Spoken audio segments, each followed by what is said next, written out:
Panata 16-20. Ang hindi mabilang na mga asol na liwanag na spot ay nagtagpo mula sa lahat ng direksyon, at tahimik na tumagos sa katawan, na pumapasok sa lahat. Naramdaman lamang ni Tang Wulan na siya ay nalubog sa isang asul na karagatan, at hindi mabilang na maliliit na boses ang tumatawag at yumayakap sa kanyang sarili. Ang kakaibang halimuyak ng asul na pilak na damo ay tila pumupuno sa bawat sulok ng katawan, at ang mainit na agos na nabuo ng kapangyarihan ng kaluluwa sa dantian ay nakaka-relax din. Sa pangunawa ni Tang Wulan, ang lahat sa kanya ay tila naging asul, isang kakaibang asul. Bawat sulok ng buong katawan ay napuno ng amoy ng asul na pilak na damo.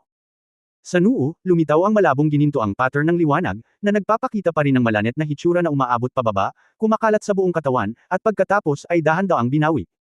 Nakaupo doon, siya ay parang isang makinang nakatawan, biglang naglalabas ng malabong asul, at pagkatapos ay biglang naglalabas ng malabong ginto. Madaling araw. Lin Lin, Lin Lin. Ang nag-aalalang tawag nilang Yu ay umalangaw-ngaw sa kalye. Si Tang Wulan, na naka-cross-legged sa maliit na hardin, ay ginalaw ang kanyang katawan, dahan-daang nagising mula sa pagmumuni-muni. Binasa ng hamog ang kanyang damit, ngunit sa sandaling ito, naramdaman niya ang hindi maipaliwanag na pakiramdam ng transparency sa buong katawan niya. Lin Lin, Lin Lin. Malinaw na dumating ang tawag nilang Yu. Mama, nandito na po ako. Nagmamadaling saad ni Tang Wulan, at tumayo mula sa damuhan at tumakbo palabas. Ang kanyang katawan ay tila gumaan, si Tang Wulan ay tumakbo habang tinatawag ang kanyang ina.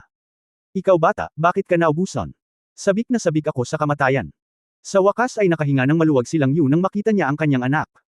Nay, nagkamali ako. Nagmumuni-muni ako sa maliit na hardin, at tila nakapasok ako sa level 10. Bagamat hindi pa sigurado si Tang Wulan, ang mga pagbabago at damdamin sa kanyang katawan ay nagsabi sa kanya na ang kanyang espiritong kapangyarihan ay dapat na isang tagumpay. NS. Natigilan si Lang Yu, at tumingin sa kanyang anak. Nasa balikat na niya si Tang Wulan. Bagamat medyo mamasa-masa ang kanyang katawan, nagliliwanag ang kanyang balat at may isang pares ng malalaking mata. For mother, your safety is the most important thing. Let's go home, and mother will cook you breakfast. After kissing his son on the forehead, Lang Yu took his hand and walked home. Breakthrough. Tang Qinan was also very happy when he learned that his son might break through.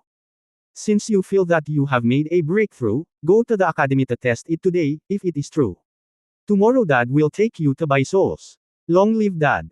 Tang Wulan exclaimed excitedly. Nar, what's wrong with you? Aren't you happy for your brother? Tang Wulan leaped for joy, but suddenly realized that today's Nar seems a little different. When breakfast is done on weekdays, she has already eaten a lot, but today she is sitting there in a daze, her excitement has not been passed on to her. Ah! I'm fine. Brother, congratulations. Nar smiled sweetly, and then she started to eat breakfast. Tang Wulan thought she was sad because she didn't have a martial spirit, so he didn't ask any more questions. Facts proved that Tang Wulan's guess was correct. When he came to the academy, he told Lin Zimeng of his feelings and conducted a soul power test under her leadership. The equipment showed that he was indeed level 10. In the cultivation of a spirit master, every 10th level needs to obtain a spirit ring to make a breakthrough in order to continue to improve the spirit power. The spirit ring can be obtained by killing spirit beasts, but spirit beasts are rare now, and more people have the choice of spirits. The spirit made by the spirit tower. Tang Wulan became the 7th person in the class to complete the breakthrough, and passing the 10th level threshold was equivalent to him becoming a true soul master, and he finally officially embarked on this path. Tang Wulan, you must ask your family to take you to the Spirit Pagoda to buy souls as soon as possible. After the souls are integrated, you will be a soul master. The official soul master can receive 1,000 federal currency subsidies every month. It is enough for you to enter the intermediate academy. The tuition for study is gone. Lin Zimeng warned. Tang Wulan nodded excitedly. Teacher Lin, I have saved enough money to buy souls, and I will go tomorrow.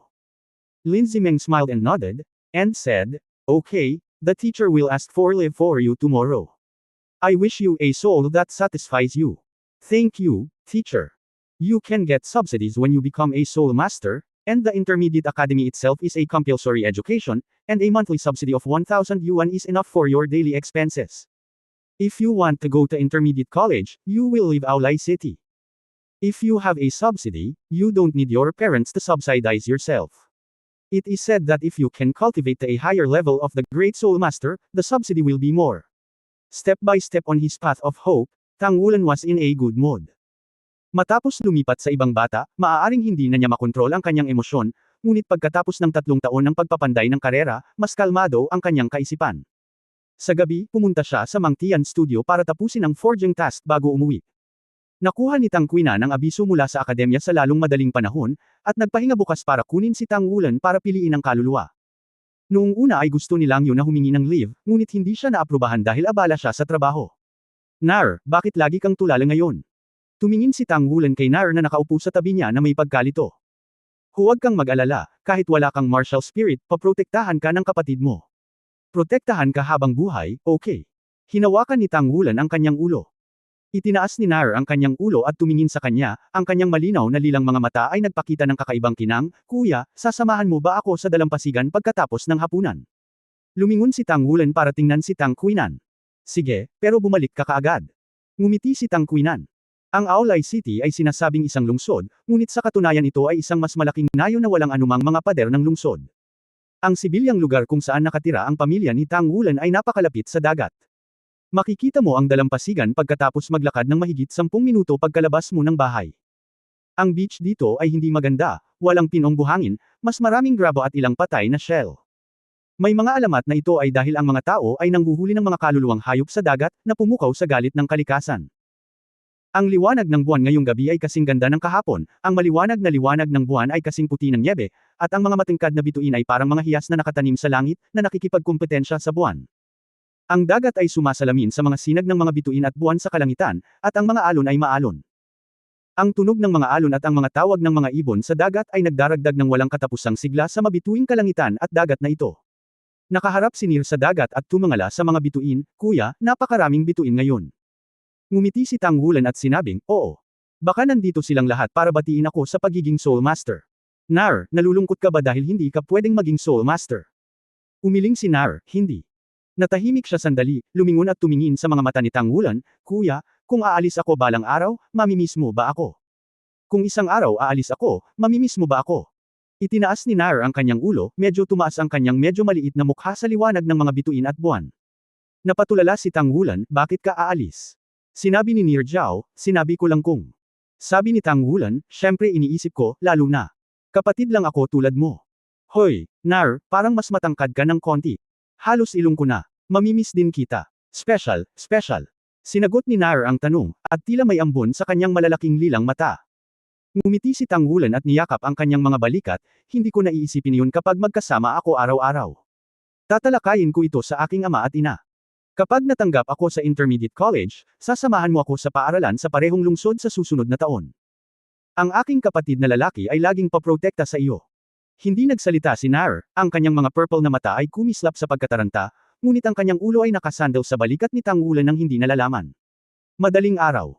Ngayon si Tang Wulan ay bumangon ng napakaaga, at kumain ng mas kaunting almusal kaysa karaniwan. Tiningnan ni Tang Qinan ang sabik na liwanag sa mga mata ng kanyang anak at hindi maiwasang mapangiti, natahimik ka na ba sa wakas? Huwag kang mag-alala, maaga pa, hindi pa nagbubukas ang Chuanling Pagoda. Para kay Tang Wulan, ngayon ay isang partikular na mahalagang araw, bibili siya ng mga kaluluwa. Tai, anong klaseng kaluluwa ang mabibili ko? Si Tang Wulan ay isang 9 na taong gulang na bata. Para sa araw na ito, siya ay nagsusumikap hanggang sa sumapit ang araw ng pag-aani. Paano siya magiging mahinahon nito?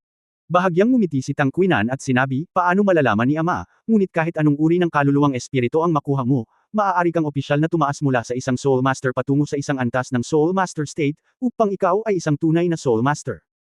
Ang agwat sa pagitan ng mga tao. Oo. Tuwang-tuwang tumanggaw si Tang Wulan, ngunit binaliwala ang ilang bagay sa tono ng kanyang ama. Nang makita si Tang Wulan na sabik na hinihila ang kanyang ama palabas ng bahay, tumayo si Nar sa pintuan at pinanood sila palayo. Ang kanyang malalaking magagandang mata ay muling nagpakita ng nalilitong tingin. Bahagyang kumunat ang noo niya na para bang nag-iisip. Ano, Dad, bilasan mo. Si Tang Wulan ay lumundag, lumingon at hinihimok ang kanyang ama paminsan-minsan. Hindi mapigilan ni Tang Qinan na iling ang kanyang ulo ng walang magawa, at may bakas ng pag-aalala sa kaibuturan ng kanyang mga mata. Hindi ganoon kadaling makakuha ng angkop na kaluluwa. Hindi mo kailangang bumili ng bagay na nababagay sa iyo. Ang organisasyon ng Spirit Spreading Pagoda ay kumalat sa buong kontinente, hindi lamang sa lupain ito ng Daoluo Continent, maging sa iba pang 2 kontinente na natuklasan sa libu-libong taon. Libu-libong taon na ang nakalilipas, ang mga labi ng Tiandao Empire, na natalo ng imperyo ng araw at buwan noong panahong iyon, ay pumunta sa dagat kasama ang mga labi at tal-unang mga sundalo. Pagkatapos ng mga paghihirap at panganib, natuklasan nila ang isang malawak na kontinente kung saan mayroon ding mga katutubong tao, ngunit ang pag-unlad ay mas mababa kaysa sa Daoluo. Ang mainland ay sinakop nila at pinangalan ng Tiandao Continent. Ang tanging natitirang Sun Moon Empire sa Daoluo Continent at ang Xingluo Empire ay nagpatuloy sa alitan. Sa mabilis na pag-unlad ng Sun Moon Empire, unti-unting bumaba ang Xingluo Empire. Kasunod nito, tahimik na sinakop ng Xingluo Empire ang kontinente at inilipat ang buong bansa sa nakaraan, na nag-alis ng maraming mapagkukunan. Ang kontinente ay pinangalanan nilang Xingluo Continent. Nang maglaon, ang Xingluo Empire ay binago din sa isang federal na sistema. Para sa Star Federation, pinag-isa ng Sun Moon Empire ang Daoluo Continent at kalaunan ay binago ang pangalan nito sa Sun Moon Federation. Ang organisasyon ng Spirit Spreading Pagoda ay may kasaysayan ng 10,000 taon, dahil sa kanilang kahalagahan sa mga Soul Master at sa panahon ng pagsasaliksik ng mga artificial na kaluluwa, ang kanilang katayuan ay tumaas, kumalat sa 3 kontinente, at naging isa sa pinakamakapangyarihang puwersa. Ang Aulai City ay mayroon ding sangay ng Spirit Spreading Tower, na matatagpuan sa gitna ng lungsod. Isa itong 3 palapag na parang tore na gusali. Ito ang pinakamababang antas na sangay ng Spirit Spreading Pagoda. Ang Spirit Spreading Tower sa katamtamang laki ng mga lungsod ay magkakaroon ng 7 palapag. 13 palapag ang The Spirit Passing Pagoda sa malaking lungsod. Ang Spirit Spreading Tower ay matatagpuan sa punong tanggapan ng Shrek City. Pagkatapos ng mga taon ng pagsasaayos, mayroon itong 81 palapag at kilala bilang ang pinakakahanga-hangang gusali sa Daoluo Continent. Para kay Tang Wulan, ang 3 palapag na Spirit Transmission Tower na ipinakita sa kanya ay ang banal na lupain ng kanyang mga pangarap. Ang Spirit Spreading Tower na ito ay isa ring pinakamalaking gusali sa Aulai City. Alam ng lahat ang lokasyon nito, ngunit kakaunti ang aktwal na nakapasok dito. Pagdating nila, bukas na ang main gate ng Spirit Pagoda, ngunit walang tao. Pagkatapos ng lahat, ito ay isang lugar kung saan ang mga Soul Master lang ang maaaring pumunta, at kakaunti lang ang Soul Master sa maliit na lugar gaya ng Aulai City. Dinala ni Tang Ziren ang kanyang anak sa Chuanling Pagoda. Si Tang Wulan ay patuloy na tumingin sa paligid niya. Masyado siyang na-curious sa maalamat na lugar na ito. Ang Spirit Spreading Pagoda ay isang octagonal system na may 3 palapag, 4 na gilid, at 8 direksyon. Napakalawak ng panloob na espasyo, ang sahig ay sementado ng marmol na may marka ng Lingling Tower, at malawak ang bulwagan. May isang bilog ng mga pinto na hindi alam kung saan ito patungo.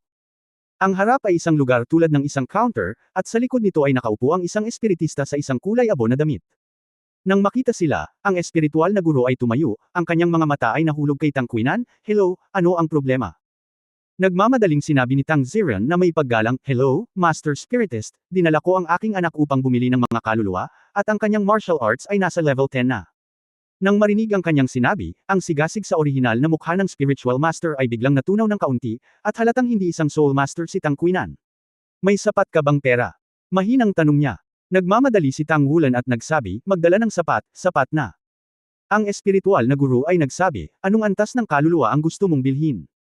Medyo nahiya si Tang Qinan, "Lord Xuanling Shi, hindi namin masyadong naiintindihan ito, maaari mo bang ipaliwanag ito sa amin?" Naiinip na sinabi ng espiritista, "Kung hindi ka magtatanong ng malinaw, halika rito." Sa isang maliit na lugar tulad ng Aulai City, ang ating espiritual na tore ay nagbibigay lamang ng 3 paraan upang makabili ng mga kaluluwa. 10 taon ng mga puting kaluluwa, 100 taon ng mga dilaw na kaluluwa, at random na pagpili. Kaluluwa. May 73 pagpipilian para sa 10 taong puting kaluluwa, at 11 pagpipilian para sa 100 taong dilaw na kaluluwa. Ang presyo ng mga puting kaluluwa ay 70,000, at ang presyo ng mga dilaw na kaluluwa ay 1,000,000. Alin ang gusto mong bilhin? Nang marinig ang sinabi niya, agad na natigilan si Tang Wulan, at nawala ng boses, "Lord Transmission Master, hindi ba 30,000 ang kaluluwa?" Paano ito? Ang panimulang punto ng website ng Chino Now. Hidian.com ay tinatanggap ang mga mambabasa na pumunta at magbasa. Ang pinakabago, pinakamabilis at pinakamainit na serial na gawa ay nasa simula na lahat.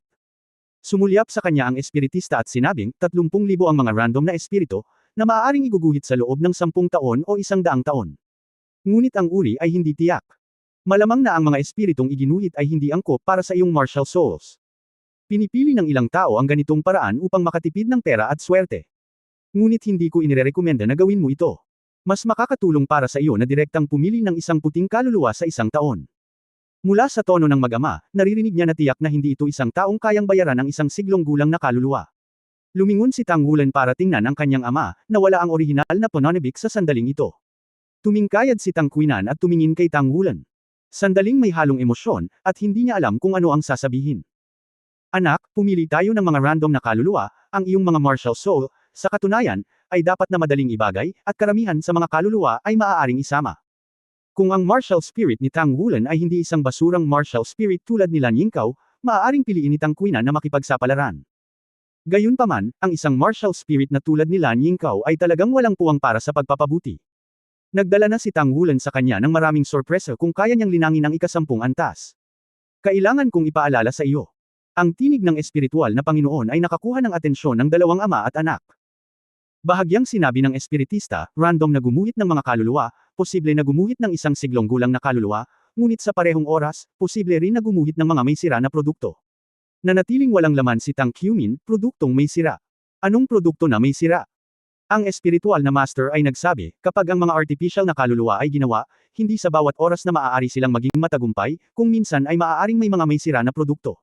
Ang mga produktong may sira na ito ay nagkakahalaga din ng maraming pagsisikap at maaari ding isama, kaya, ay nasa random na pagguhit. Kung hindi, kung lahat sila ay puti o dilaw na mga espirito, at sila ay iginuhit sa ilalim ng sinasadyang mga pagsasaayos, hindi ba't ligtas na kumita ng hindi nawawala ang 30 desimal? Para sa iyo, para mapag-isipan mo ito ng malinaw. Ibinaling ni Tang Ziren ang kanyang ulo upang tingnan si Tang Wulan. Medyo matamlay ang mga mata ni Tang Wulan. Hindi niya akalain na pagkatapos ng 3 taong pagsusumikap ay nahaharap siya sa ganoong sitwasyon. Anak, bumalik muna tayo, at gagawa si tatay ng solusyon para sa iyo. Kung hindi ito gagana, hihiram ako ng ilan at susubukan kong makabawi ng 70,000 para sa iyo. Hindi napigilan ni Tang Qinan na makaramdam ng matinding sakit nang tumingin siya sa kanyang anak. Umiling si Tang Wulan, Tay, pagod na kayo ni nanay para sa atin araw-araw. Anyway, blue-silver grass lang ang martial arts spirit ko. Subukan natin ang swerte natin. Baka ang pabor ng Diyos ay makapagbigay sa akin ng mabuti. Paano naman ang kaluluwa niya? Mula nang magising ang kanyang martial arts, tumaas ng gusto ang kanyang gana. Kahit na si Nair ay ipinanganak na maliit, hindi siya kumain ng mas kaunti kaysa sa kanya. Para sa isang pamilyang may trabaho, hindi madali para kay Tang Qinan at Lang Yu na pakainin sila. Lahat ng masarap ay mahigpit na kinakain nilang dalawa, at ang mag-asawa ay hindi man lang gustong kumain ng karne. Ang mga anak ng mahihirap ay nasa kanilang mga tahanan ng maaga, at nakita ng lahat ng Tang Wulan na ito na ang pamilya ay napakahirap na, at pagkatapos ay kung paano humiram ng pera para sa kanyang sarili, kung paano mabuhay. Masyadong mahirap sina mama at papa. Siya ay sabik na makakuha ng isang makapangyarihang kaluluwa at maging isang makapangyarihang Panginoon ng kaluluwa, ngunit sa kanyang puso, ang Panginoon ng kaluluwa ay tiyak na mahalaga, ngunit ang ama, ina, at si Nair ay mas mahalaga. Ang bait bata talaga. Nang marinig ang mga salita ni Tang Wulan, ang orihinal na naiinip na espiritual na guro, lumambot ang kanyang ekspresyon. Oh! Napabuntong hininga si Tang Qian na may kaunting sakit, walang silbi ang lahat ng ito kay tatay. Hinawakan ni Tang Wulan ang kamay ng kanyang ama, bumaling sa espiritual na Panginoon, at sinabi, Guro, mangyaring kunin ako upang pumili ng isang random na kaluluwa. Habang nagsasalita, nakaipon siya ng 30,000 sa loob ng 3 taon. I-block ang federal na pera ay ipinadala. Ang espiritista ay tumango at nagsabi, ikaw na bata ay talagang matalino, higit na mabuti kaysa sa mabahong batang lalaki sa aking pamilya. Noong una ay pinili kong magbayad para sa espiritual na pagsubok bago ang kaluluwa, kaya tatawagan ko ang mga shot. Ang halaga ng espiritual na pagsubok ay exempt lamang sa iyo. Natigilan si Tang Wulan, at nagmamadaling sinabi, salamat, maraming salamat. Ngumiti ang spiritual master at hinawakan ang kanyang ulo, sumama ka sa akin. Ang iyong ama ay naghihintay dito. Sa mundo ng Soul Master, ang mga ordinaryong tao ay hindi maaaring sumilip. Dinala niya si Tang Wulan sa isang silid. Ang silid ay puno ng mga modernong kulay sa halip na ang pagiging simple ng labas. Maraming instrumento ang inilagay dito. Sinenyasan ng espiritual na master si Tang Wulan na umupo sa isang metal na upuan, at casual na nagtanong, alam mo ba kung bakit gusto mong subukan ang iyong lakas ng pag-iisip? Walang laman na ipinilig ni Tang Wulan ang kanyang ulo. Ang espiritual na master ay nagsabi, ito ang unang pagkakataon na dumating ka upang pumili ng mga kaluluwa. Pagkatapos ng pagsasanib, ikaw ay magiging isang opisyal na Panginoon ng kaluluwa, at ito ay itatala sa ating espiritual na tore. Ang lakas ng espiritual na kapangyarihan ay nauugnay sa kakayahan sa anong antas ng mga kaluluwa ang pagsasamahin. Dapat mong matutunan ang kaalamang ito sa hinaharap na Intermediate Soul Master Academy. Bahagyang nagulat si Tang Wulan at sinabing, Master Spiritualist, nahahati din ba ang mga espiritual na kapangyarihan sa mga antas? Katulad ng kapangyarihan ng kaluluwa. Mahalaga ba ang espiritual na kapangyarihan? Ang espiritual na master ay nagsabi, para sa mga ordinaryong Panginoon ng kaluluwa, ang espiritual na kapangyarihan ay hindi partikular na mahalaga. Ito ay nahahati din sa mga antas, ngunit ito ay hindi kasing pino na hinati gaya ng kapangyarihan ng kaluluwa. Gayunpaman, para sa matataas na antas na mga Panginoon ng kaluluwa, ang espiritual na kapangyarihan ay napakahalaga. Matagal na panahon na ang nakalipas, sa panahon na walang espiritu, talagang walang dibisyon ng kapangyarihang pangkaisipan. Ngunit sa paglitaw ng mga espiritu, unti-unting napagtanto ng ating mga ninuno na ang pagsasanib ng mga espiritu ay nangangailangan ng mas malakas na kapangyarihang espiritual kaysa sa pagsasanib ng mga singsing ng espiritu. Sa pagpapatuloy ng mga ito sa pamamagitan lamang ng pagsasaliksik at induction ng espiritual na kapangyarihan ay nagkaroon ng pag-uuri ng espiritual na kapangyarihan. Sa huling 2,000 taon lamang na tukoy. Curious na nagtanong si Tang Wulan, bakit may mga antas ng espiritual na kapangyarihan? Ang espiritual na master ay nagsabi, ang espiritual na kapangyarihan ay mula sa mababa hanggang sa mataas, nahahati sa 6 na antas, Ling Yuan, Ling Tong, Ling Hai, Ling Yuan, Ling Gayo at ang maalamat na Shen Yuan. Sa madaling sabi, tayong lahat ay ipinanganak, ito ang antas ng espiritual na paglilinang ng Ling Yuan realm. Ang kahulugan ng Ling Yuan realm ay tumutukoy sa unang Yuan at ang pagpapanibago ng lahat ng bagay. Ito ang dapat na mas basic, sa antas na ito. Ikaw ay dapat na mas pangunahing espiritual, sa antas na ito. Sa hinaharap, kaya hindi na ako magsasabi ng higit pa, hayaan mo akong subukan para sa iyo, kung hanggang saan ka nakarating sa kaharian ng espiritual na pinagmulan. Isang metal na parang helmet ang nahulog mula sa itaas, na pinagdugtong ng mga metal na braso, na tumatakip sa ulo ni Tang Wulan.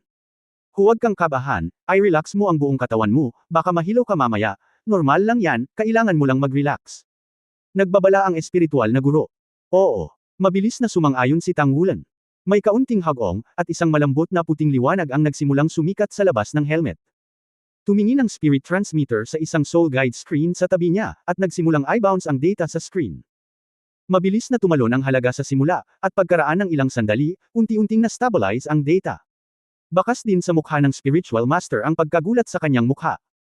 Pagkaraan ng ilang sandali, huminto ang data at hindi na patuloy na tumaas, ngunit nanatili sa loob ng hanay ng mga pagbabago. Patayin ang instrumento at itaas ang helmet.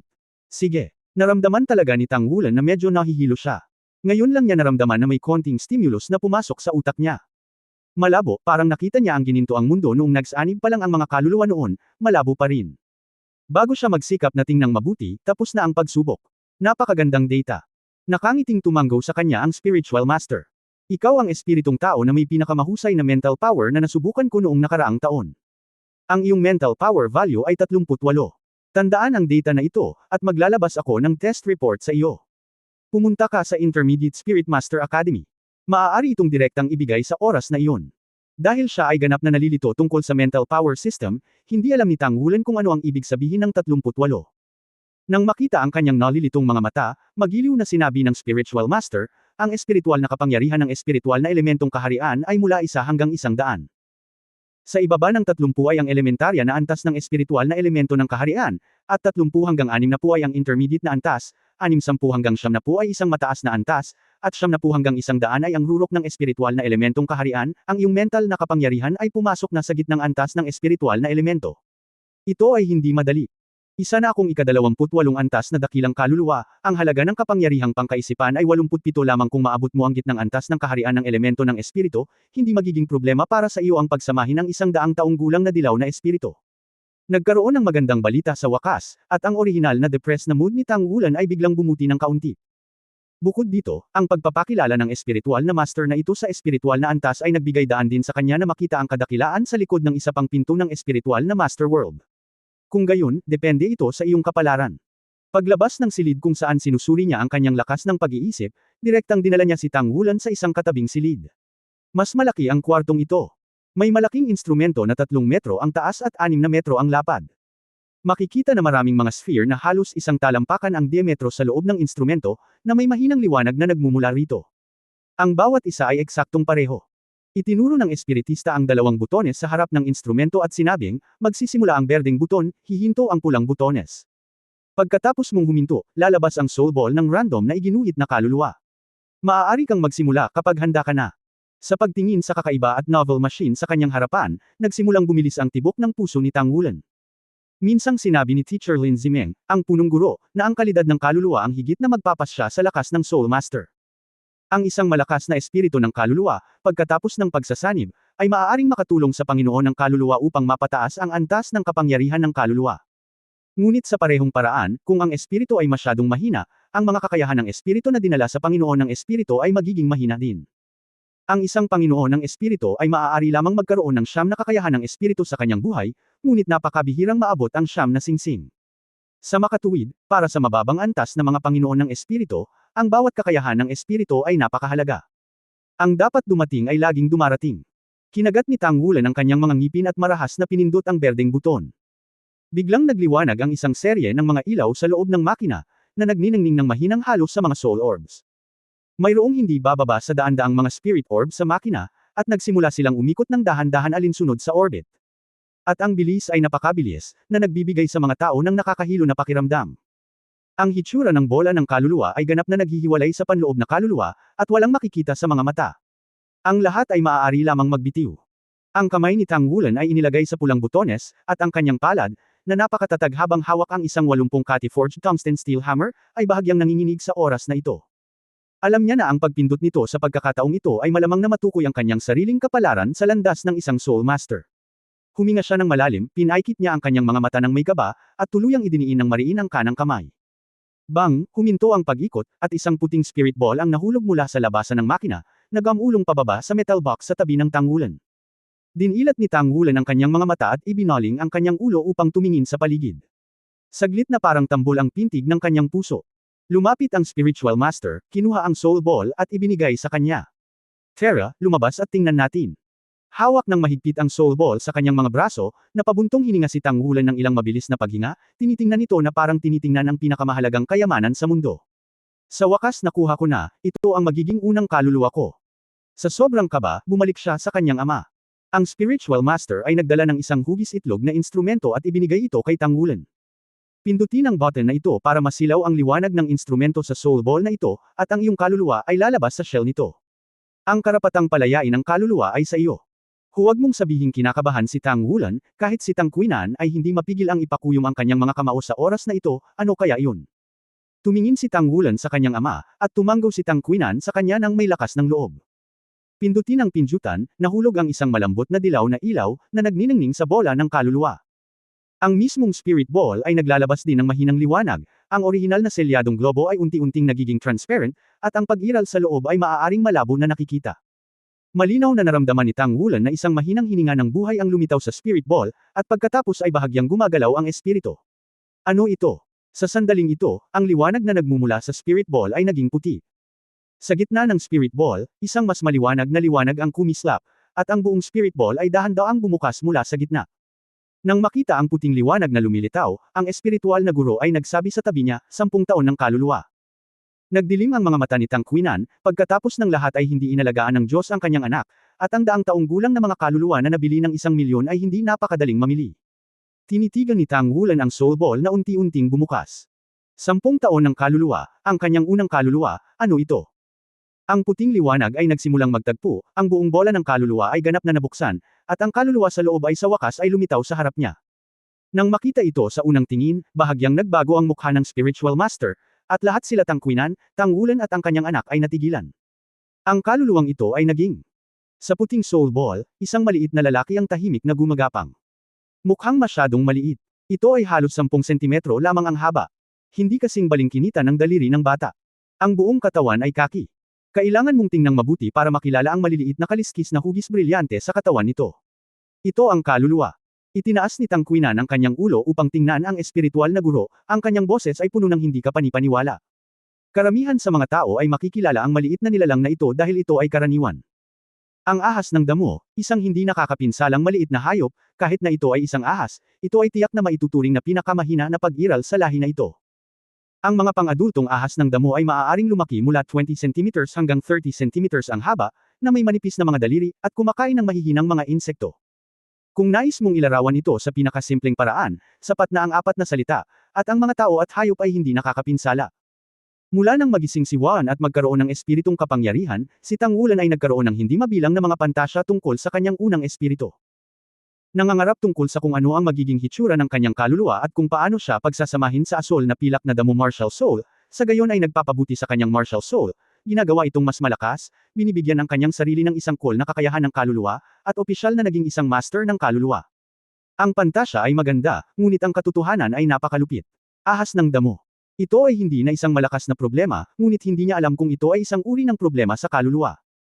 Ang espiritual na guro ay tumingin sa maliit na ahas ng damo na ito nang may pagkataranta, bahagyang bamantong hininga, at mapait na sinabi, ang pagtagas sa bahay ay nagkataon na maulan na gabi, aking anak, ang swerte mo talaga.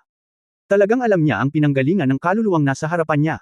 Ang mga artificial na kaluluwa ay umaasa din sa mga gene ng Soul Beast, dahil ang mga Soul Beast ay unti-unting nawawala, ang mga Soul Beast genes ay patuloy ding nawawala. Sa makatuwid, ang mga mananaliksik ng Chuanling Pagoda ay gumawa ng maraming mga pagtatangka. Isa sa mga pagtatangka ay kunin ang mga gene ng hayop ng mga hindi espiritong hayop at subukang gumawa ng mga kaluluwa. Tingnan kung paano makakamit ang mga epekto ng mga espiritong ibinubungan nito. Naging matagumpay ang eksperimento, ngunit pinatunayan ng mga katotohanan na ang mga kaluluwang gawa sa mga gene ng hayop ay napakahina at nakakaawa na walang sinuman ang bibili sa kanila. Walang alinlangan, itong grass snake ay ang defective product na sinabi niya noon, at hindi ito isang ordinaryong defective product. Wala man lang itong soul beast gene. Sa lahat ng mga kaluluwang maaaring makuha, ito ay nasa ika-100 na lugar, at ang mga soul orb sa random na piniling mga makina ay nananatili sa bilang na 100 sa buong taon. Matapos bamantong hininga, tumanggo ang espiritual na master at nagsabi, sigurado akong isa siyang kaluluwa, ngunit ito ay medyo mahina. Pagkatapos ma-extract ang kaluluwa, ito ay na-activate at kailangang isama sa loob ng 24 na oras. Kung hindi, ito ay mawawala at mamamatay. Maaari kang magpasya para sa iyong sarili kung gusto mo itong pagsamahin, at kung susuko ka, maaari kang pumili ng ibang mga kaluluwa sa hinaharap.